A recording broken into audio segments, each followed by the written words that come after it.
Hello mga ka-hustler! Happy morning, happy afternoon, and happy evening sa lahat ng mga viewers natin all over the world. Welcome to my YouTube channel. And this January 1, 2024, gumawa po tayo ng video kasi isa sa mga goal ko talaga guys is makagawa po ng video.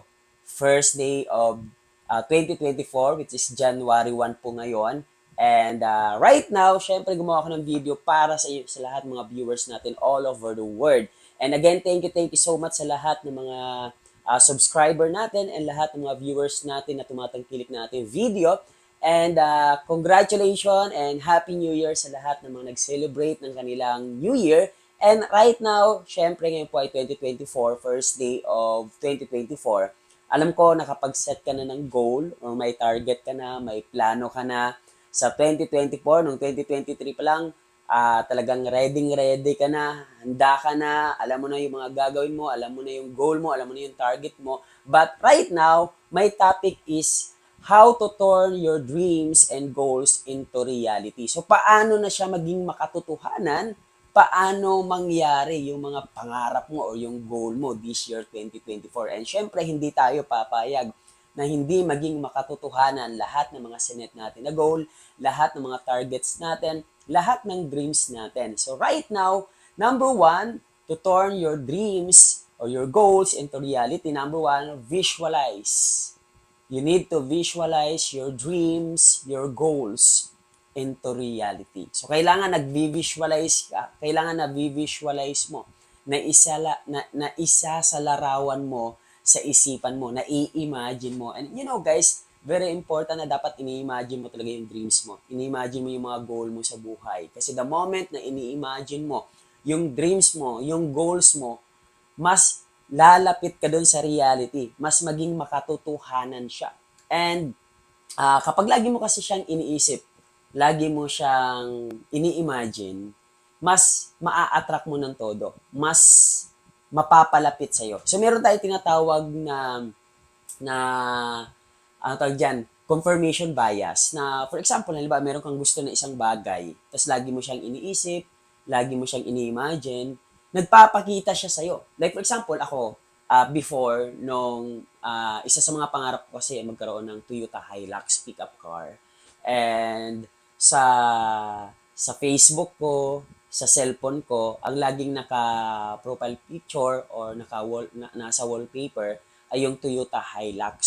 So yun lagi, yun lagi. And then, pag lumalabas ako sa kalsada, bumabiyahe ako, lumalabas ako, nagkakaroon ng tinatawag na confirmation bias. Nakikita ko siya, dumadaan siya sa harapan ko. At lagi kong nakikita yung ganong sasakyan. So, ibig sabihin, once na bini-visualize mo at ini-imagine mo yung goals mo, yung dreams mo, nagpapakita siya. And one day, hindi lang yan magpapakita sa'yo at hindi mo lang yan makikita, kundi mapapasayo talaga yan. And guys, 2021, nabili ko po at nakuha ko po yung isa sa pangarap ko, yung Toyota Hilux pickup car. Na kung saan, dreams ko lang siya. Goal ko lang siya. And lagi ko lang siyang ini-imagine. Lagi ko lang siyang tinitingnan. Lagi ko lang siyang iniisip. Isinasalarawan ko lang lagi sa isip ko. At minanamnam po ako na yung nakasakay doon. Ako na yung nagdadrive doon. And alam niyo guys, malaking factor yon para yung pangarap mo, yung goal mo, turn into reality. So, visualize. So, for example, gusto mo mag-travel. Saang bansa? Anong bansa yung gusto mong puntahan? For example, sabihin na natin, pupunta ka ng Thailand. So, ano yung mga gusto mong puntahan sa Thailand? Ano yung mga temple na gusto mong puntahan? Ano yung mga tourist spot sa Thailand? So, hanapin mo siya and then i-cut out mo or picturean mo or save mo sa cellphone mo. Tapos, lagi mong imaginein. Lagi mong tingnan. And then, isipin mo, nakasakay ka na sa airplane, papunta na kayo ng Thailand, pababa na ng airport ng Thailand, naglalakad ka. So, you need to visualize. Kasi napaka-importante nun. Kapag binivisualize yung pangarap mo, yung goals mo, mangyayari at mangyayari. Mas maa-attract mo ng mabilis. Kaya kung meron kang goal, may dreams ka na travel, may dreams ka na car, savings, or whatever, kung ano man dreams yan, ano man yung goals niyan, para mag-turn siya into reality, you need to visualize every day of your life. Araw-araw.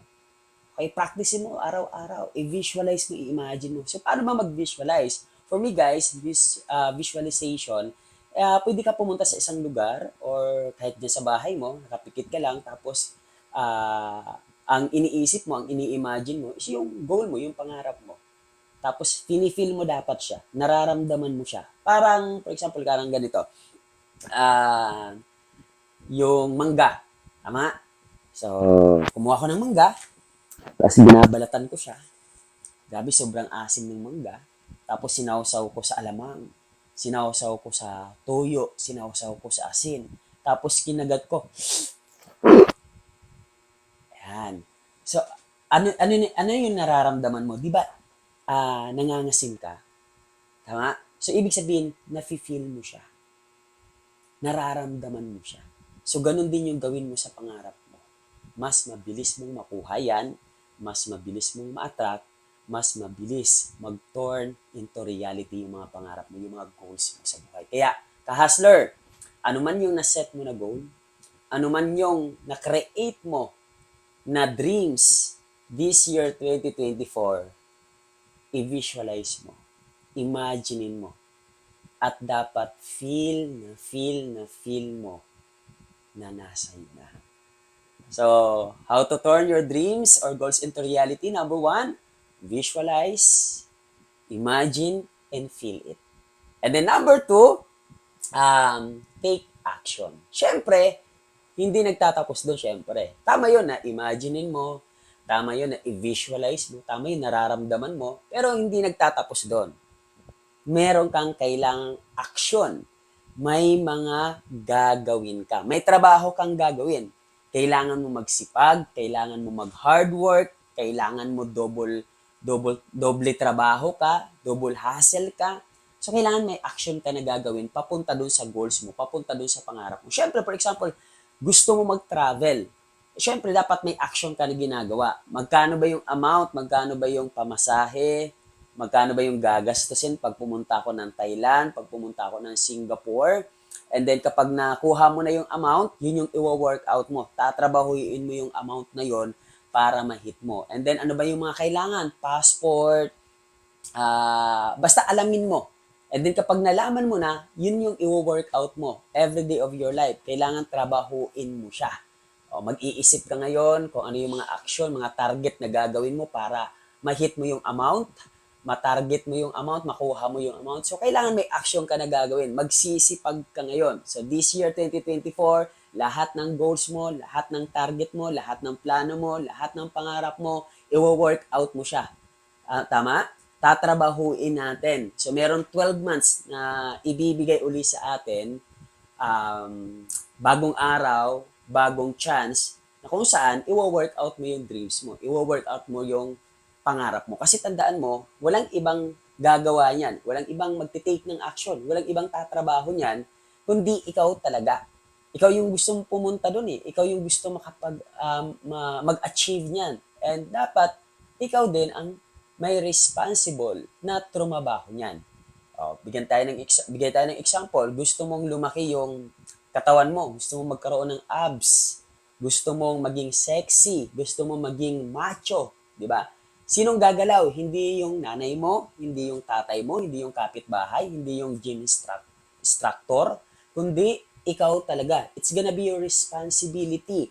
Walang ibang magbubuhat, walang ibang gigising, walang ibang pupunta sa gym para gumanda yung katawan mo, kundi ikaw talaga. So kung ano man yung pangarap mo, ano man yung dreams mo, ikaw talaga yung tatrabaho niyan. Ikaw talaga yung babangon. Ikaw talaga ang magte-take ng action. Kaya kapatid, ka-hustler, para maging reality yung dreams mo, yung goal mo, you need to take action. At yung pagtitake ng action, dapat consistent siya.